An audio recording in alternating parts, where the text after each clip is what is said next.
Sagad sa mga dagkong mall sa siyudad sa Sugbo ang migamit na og thermal gun pagsiguro nga way hilanat ang usa ka tawo nga musod silang mall.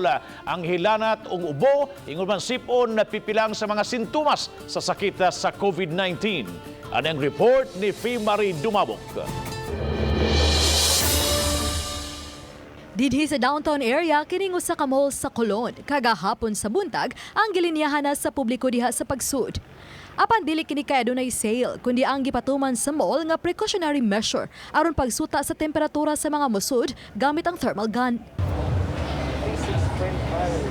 Matod sa gwardiya nga ako ang temperatura 36.5. Hinungdan nga gialaw ako nila dinhi nga makasud sa ilang mall. Apan kun ako ang temperatura 37.6 o pataas pa, ila kumpugan nga makasud. O girekomendar nga ipa-check up sa nearest nga hospital o di baka nga clinic dinhi sa maong mall.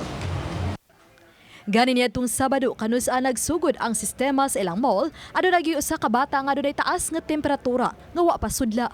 Yang kunusab sa gwardiya nga sa miaging mga simana ni minus ang mga musod sa mall. So far na usa ka buk na kuan bata.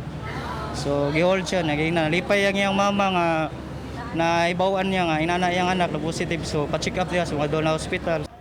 Adunay gihasulan apan mas daghan usab ang nakauyon aron makasiguro sa ilang kaluwasan sa pagsod diha sa mall batok sa coronavirus disease 2019 o COVID-19.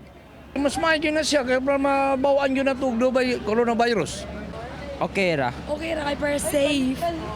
Susama usab niini ang gipatuman sa ubang dagkong mall sa uptown area ug bisan na sa mga mall sa may North Reclamation ug sa South Road Properties. Uban ni Cleofer Lumayag, ako si Fee Marie Dumabok, Balitang Bisdak.